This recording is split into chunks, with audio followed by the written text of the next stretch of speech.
Day 2 of suspended Texas Attorney General Ken Paxton's impeachment trial. What testimony today revealed? And our prospects of rain and cooler weather only looking more promising for next week. When to expect the change in First Warning Weather. Plus, the surprising move in the trial of the man accused in the 2021 mass shooting on 6th Street and when we could know the verdict. Well, at the state capitol today, tense new testimony in Attorney General Ken Paxton's impeachment trial. Now, we heard from Paxton's former top aide. This is the first person to report him to the FBI for complaints of bribery and abuse of office. Our Ryan Chandler has been following the trial in the Senate chamber for us today. He's joining us live there with the latest. Ryan? Well, Britt, Daniel, this is one of the first eyewitness accounts that we've heard about what whistleblowers say was happening behind closed doors in Ken Paxton's Attorney General's office. Prosecutors examined Jeff Mateer. He was Paxton's former right-hand man for 4 years as the first assistant Attorney General. And he told us what he witnessed seeing Paxton and his relationship with that Austin real estate developer and Paxton's campaign donor, Nate Paul. He said Paxton's commitment to Paul jeopardized state business and took away from Paxton's work for other constituents. The problem is the office is being used for the benefit of one person. It's not exercising its own independent judgment. You have the Attorney General acting on behalf of one person, and by this time I knew that he was a campaign donor. I concluded that Mr. Paxton was engaged in conduct that was immoral, unethical, and I had a good faith belief that it was illegal. Now, Paxton's defense attorneys, of course, pushed back forcefully on this. It was a confrontational cross-examination that lasted for hours with Tony Busby, Paxton's defense attorney, accusing Mateer of making assumptions about his former boss and going to the FBI prematurely. Is it possible, Mr. Mateer, that you jumped to a lot of conclusions really fast? I don't believe so, sir. And you could have put all this to bed if you had just talked to your boss. I attempted to talk to him starting probably in June, July, August, September. No. I did. Take it easy. I did talk to him, sir. Take it easy. And now, Ryan, we know that Paxton that examination lasted for about 6 hours. Now, the Deputy First Assistant Attorney General Ryan Bangert is on the stand. They expect to go until about 6:30 tonight. Still, for this entire process, Ken Paxton was not present. And that was going to be my question to you, Ryan. We know he was there a short time yesterday, but you didn't see him at all today, did you? No, that's right. He was present for the pleadings yesterday morning, but then he left around lunchtime, and it's not clear whether he intends to make another appearance at this trial. Ryan, as always, great to have you. Thank you so much for that. An unexpected moment in one of the final days of the 2021 6th Street mass shooting trial. The suspect, 21-year-old DeAndre White, who was accused of murder, took the stand to testify in his own defense. Our Jayla Washington has been following this case since the beginning. And Jayla, how did it seem when White was on the stand? He was there for about an hour? Hey, good evening, Britt and Daniel. Yeah, he was on the stand for over an hour, and to me, he seemed nervous and remorseful, even eager to tell his side of the story in his own words. Now, when he was asked why he wanted to take the stand today, which, by the way, is very uncommon in these sorts of cases, his answer was simple. He said, everyone deserves to hear the truth. Now, the judge did not allow us to get video of White while he was on the stand, but he did testify saying that he went on 6th Street that night with friends just to hang out. He said the two guys in his group who he wasn't close to seemed to have some issues with gang members out of Killeen. He testified one gang member in a ski mask approached him, appearing to be pulling out his gun, ready to shoot. That is a different account, though, than what other witnesses have testified during this trial. Some specific things that White said that stood out. First, he said, my sole focus was just on the dude with the ski mask because he was the one who was pulling out a gun and I did what I needed to do. Second, he told the court I didn't want to hurt anybody else. I just wanted to try to get them away. White says he wasn't honest with police about the shooting first out of self-defense because I was just scared. and I didn't want to go to jail. Now, White, he did admit to lying to detectives 2 years ago, even hiding his gun, deleting text messages, cutting his dreads, trying to change his appearance after the shooting. White just kept saying, though, over and over that he was just scared and he knows that this was his fault, but again, did not mean to hurt anyone else. It's worth noting that while he was on the stand listening to this, surprising testimony today, his mother was present in the courtroom, as well as the family of the man who died in that shooting last year. That's Douglas Cantor. So very, very emotional. The jury just got released. We expect they might have a verdict as early as tomorrow.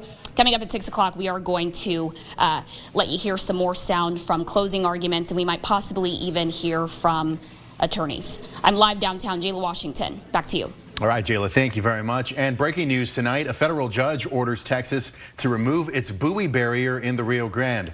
Governor Abbott ordered the barrier to be placed in the river earlier this summer to deter migrants from crossing into Texas. But the judge ruled that the state needed permission from the federal government to place the buoys in the water. Now, he ordered the barrier to be removed by September 15th. Governor Abbott released a statement saying the state will appeal the ruling. Well, some Texans will be waiting a little bit longer for a driver's license. A system upgrade shut down offices statewide once again today, and apparently they're going to be shut down until at least noon tomorrow. The Texas Department of Public Safety canceled all in-person and online appointments for the day. This also applies to people applying for an ID card or requesting a driver's record. The agency is working to fix a system outage sparked after a weekend system update.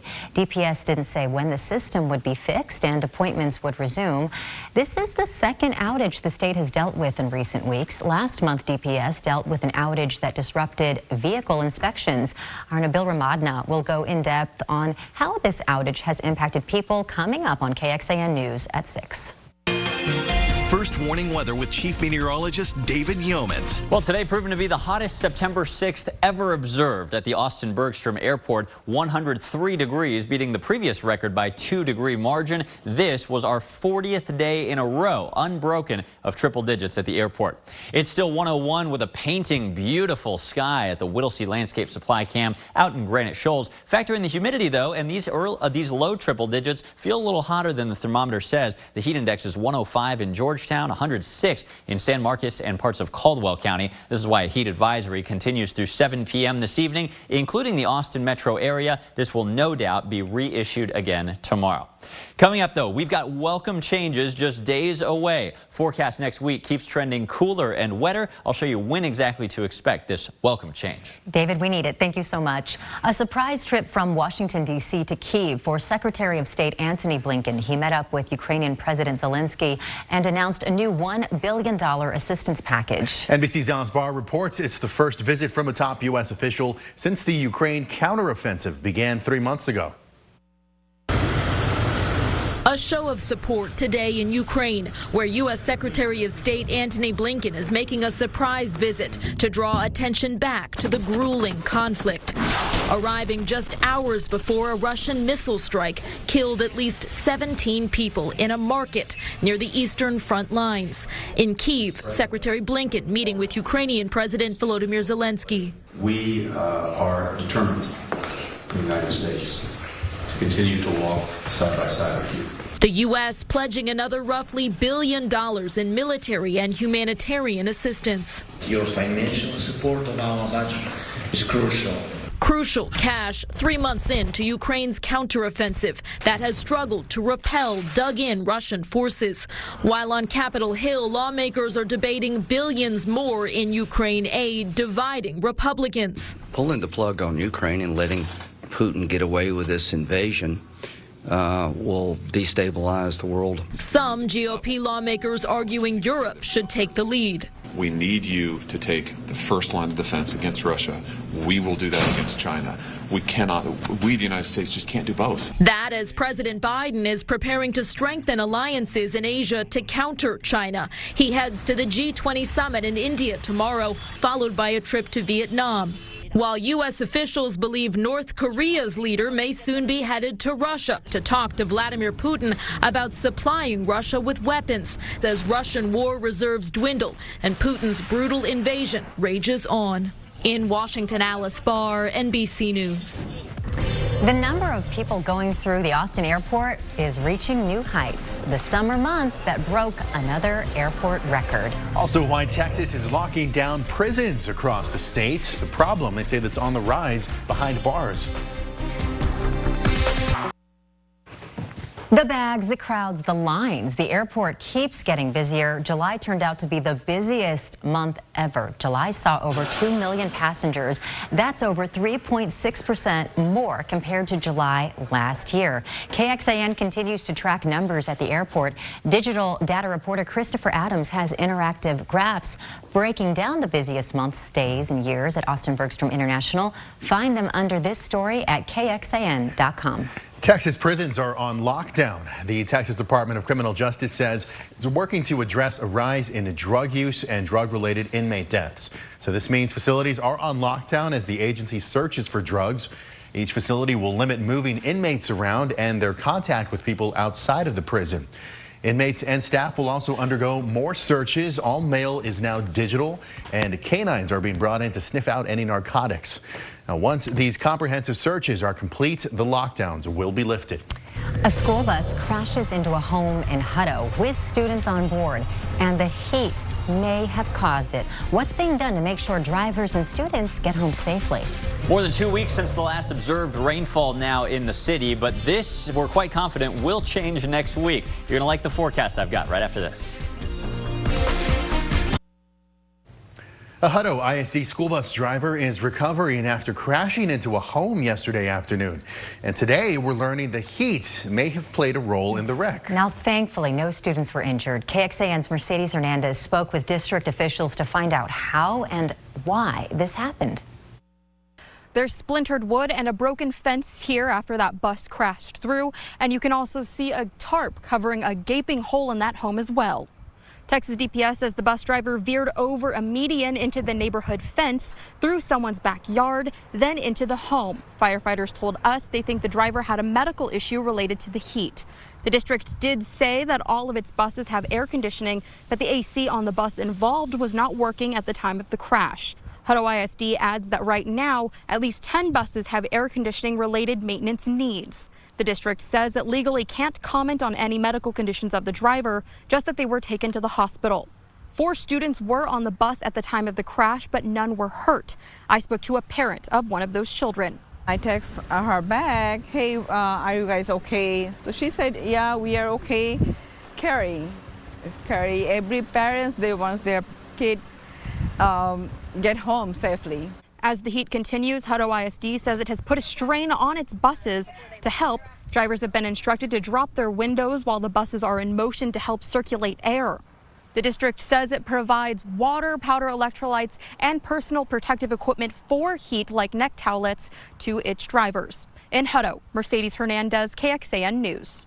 Now, the property managers of the house tell us no one was home at the time of the crash. The tenants, we're told, are renting elsewhere and staying with friends.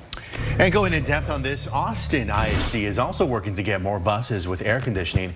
Last month, we reported ASD has about 500 buses. The transportation director told us before the school year began, about 80% of the routes would have AC on them. The district said they would make sure the longer routes use the buses that don't have AC, but that does mean that some of the shorter routes, which can take 30 to 45 minutes, have to go without it. We reached out to the district to see how many buses have been equipped with air conditioning since the start of this school year. We haven't heard back just yet. It is just far too hot for those kids, for the bus drivers, and this is a little bit of news going into your weather hit. David Urquhart is asking us once again, I bet you can guess what they're going to ask. They want us to conserve tonight from 6 to 9 because of the high temperatures that you're talking about and high demand. Very high demand. We're using over 80,000 gigawatts, which is a ton of power in the state, megawatts rather. Let me show you why. These are the temperatures that we've seen so far early this month. We've already about doubled our average triple-digit day count for the month of September in just the first 6 days. So far, high temperatures today have hit 103. It's still sitting at 101. Lots of sunshine here on the Austonian weather cam. Temperatures elsewhere pretty much triple digits area-wide, except for a few of the luckier friends out in Gillespie and Blanco counties in the higher elevations. Temperatures actually get a lot worse, but then they get a lot better. So let's start chronologically. Here we are now in the triple digits. We cool off briefly overnight. Tomorrow, add on another 2 degrees or so to today's highs. That means some 105s, records falling in the Austin metro. On Friday, this still looks like the hottest day of the week and possibly a tie for the second hottest of any September temperature ever observed in Austin, hitting 107. But let's talk about what happens after that. We've got this heat dome building back big and strong just to our west. On the fringes of it, we have a northerly flow trying to bring down a couple showers from the DFW area tonight. I think they fail in doing so, but a couple days out, if I project this model forward, it's hot and dry Thursday and Friday, but Saturday, let's pause for a moment. The high pressure has retreated enough to produce a little bit of rain on its periphery, a 20% chance of some isolated storms locally, but it still could be record hot both days this weekend. Here's when things really start to improve. And I hear you saying, yeah, I'll believe it when I see it. This looks really promising next week, and it only keeps getting better as it approaches, which is a good sign. Early next week, the ridge is out of here, and the first trough or dip in the jet stream that I can remember since late spring or very early summer materializes over the state. This brings some moisture and also a cool front into our area Monday, Tuesday, and Wednesday, and the rain projections and temperature projections just keep getting better. 105, 107 for the next several days. But then once the front and some scattered storms arrive, we're talking about cooler than normal temperatures for the first time in forever. 92 on Tuesday, 90 on Wednesday. We could very well have highs just beyond this next week in the 80s next Thursday. Rain coverage, you guessed it, not much over the next couple of days. A little isolated storm this weekend, but Tuesday, Wednesday, some of the most widespread rain that we've seen since early June. Look at the rain projections, not only from our best models, but from our forecast partners at the National Weather Service. At least 3/4 of an inch to an inch for most areas, maybe up to 1.5, even 2.5 inches of rain. Of course, it's hard to predict exactly where the heaviest amounts will materialize. This will be a moving target over the next few days, but I'll tell you, things do look good. Not going to fix the drought, but it's something. In the tropics, I'd be remiss if I didn't mention this. It's not coming to Texas, but look at this. Newly minted Hurricane Lee, 75-mile-an-hour winds, looking like a powerful storm over the next few days. It's guaranteed virtually to rapidly intensify. High-end Category 4, maybe a Category 5, sitting just north of Puerto Rico as it slows down early next week. We don't have any concerns here in Texas, but our friends on the East Coast, especially up toward the Northeast, do need to keep an eye on that. Tonight's forecast, third night in a row of record warmth, 79 beating the record of 78. Tomorrow, awfully hot, 105 under mostly sunny skies.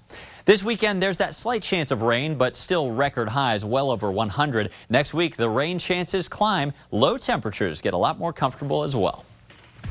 A convicted murderer who escaped a Pennsylvania prison is still on the run. The continued efforts to find him as we see some new video of how he got out.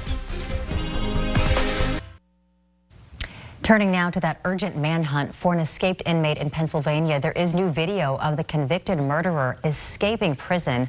Watch here. You can see Danilo Calvacante climb up the wall while another inmate stands by.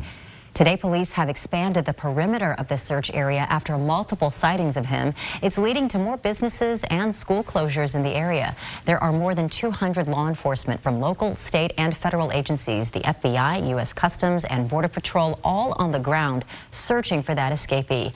Calvacante's most recent sighting was outside a botanical garden about 5 miles from the Chester County Prison where he escaped from last Thursday. Now they're still using a helicopter, blasting an audio recording from his mother, urging him to turn himself in. New Austin police officers will soon start patrolling city streets. The 148th cadet class hit the pavement this morning for the traditional Chiefs run.